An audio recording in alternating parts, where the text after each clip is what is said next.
kali kiai-kiai muda NU dan para santri-santri muda NU yang berkualitas ikut serta meneliti nasab Habaib Alwi. Ini digerakkan oleh Allah secara langsung. Allah secara langsung yang menggerakkan hati nurani mereka untuk meneliti nasab para Habaib Alwi. Jadi sekali lagi, bukan hanya Kiai Iman, namun ada Gus Abbas Buntet, kemudian ada Kiai Nur Ihya Surabaya, ada Sayyid Zulfikar Al-Idrisi, ada Dr. Menahem Ali, dan ratusan kiai muda santri NU yang turut meneliti nasab para Habaib Alwi. Jadi sangat salah apabila Kiai Haji Imaduddin Utsman Al-Bantani dituduh sebagai pengadu domba antar warga Nahdien. Ini salah besar. Mohon maaf kepada para kiai Nahdlatul Ulama, terutama para kiai di PBNU yang mengatakan bahwa gerakan penelitian nasab Habaib Alwi adalah gerakan adu domba yang digelorakan oleh Kiai Haji Imaduddin Utsman Al-Bantani. Ini salah besar. Salah besar. Lihatlah di medsos, lihatlah di YouTube, lihatlah di Facebook, lihatlah di Twitter, lihat di mana-mana. Ini bukan hanya seorang saja. Sekali lagi, bukan hanya sekedar Kiai Haji Imaduddin Utsman Al-Bantani saja. Ketahuilah wahai para kiai sepuh, bahwa gerakan penelitian nasab Habaib Alwi ini dilakukan secara serentak oleh para kiai muda NU, digerakkan langsung oleh Allah Jalla Jalaluh secara serentak bersama-sama tanpa ada janjian sebelumnya. Jadi para kiai itu belum ada perjanjian sebelumnya, nggak ada janjian, tanpa ada skenario yang direncanakan, tanpa ada perjanjian yang dibuat-buat sebelumnya. Tidak, ini murni, gerakan murni muncul dari hati nurani. Jadi para kiai-kiai muda NU ini di berbagai daerah, hatinya digerakkan oleh Allah secara langsung. Sekali lagi, jika para kiai sepuh menuduh hanya Kiai Haji Imaduddin Utsman Al-Bantani saja yang seolah-olah menggerakkan penelitian nasab, ini salah besar, salah besar. Lihat sajalah bagaimana Gus Abbas Buntet berapi-api untuk meneliti nasabnya para Habaib Alwi. Lihat saja Kiai Haji Nur Ihya Surabaya. Ini orang-orang yang betul-betul intelektual, rasional, mereka membawa kitab-kitab, tidak ngawur. Kemudian ada lagi Sayyid Zulfikar Al-Idrisi, ada lagi Sayyid Zulfikar Al-Idrisi. Kemudian ada lagi seorang dari intelektual dari kampus, Dr. Menahem Ali. Dr. Menahem Ali ini tidak ada misalnya rencana, kemudian janjian, tidak ada. Semuanya murni, sekali lagi, murni muncul dari hati nurani yang digerakkan oleh Allah Jalla Jalaluh secara langsung.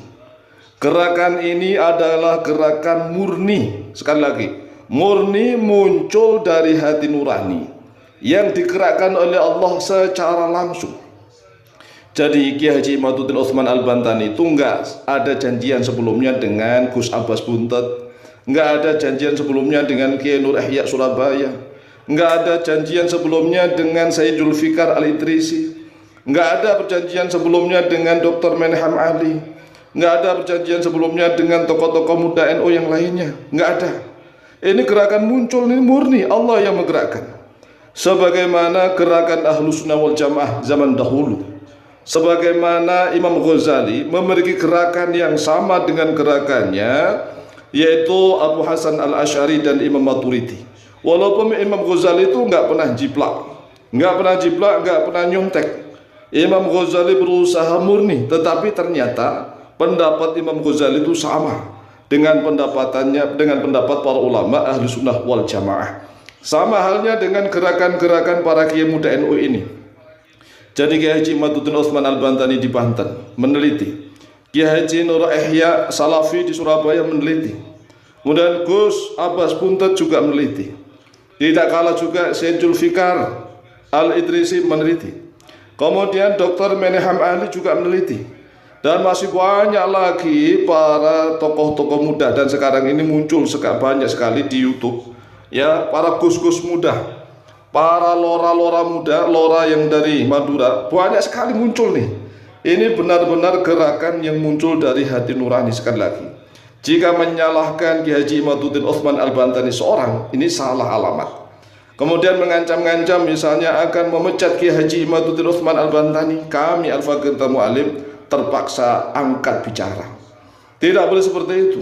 Kita lihat sajalah apakah gerakan ini ada gerakan yang direncanakan. Tidak sama sekali. Jadi gerakan ini bukan gerakan yang direncanakan, kemudian janjian ayo kita misalnya meneliti nasab Habib Alwi. Enggak ada sama sekali. Tanya aja lah, datangkan, panggil Ki Haji Imaduddin Utsman Al-Bantani, dipanggil di PBNU. Ki Haji Nur Yahya Salafi panggil ke PBNU. Kemudian Gus Abbas Buntet panggil ke PBNU.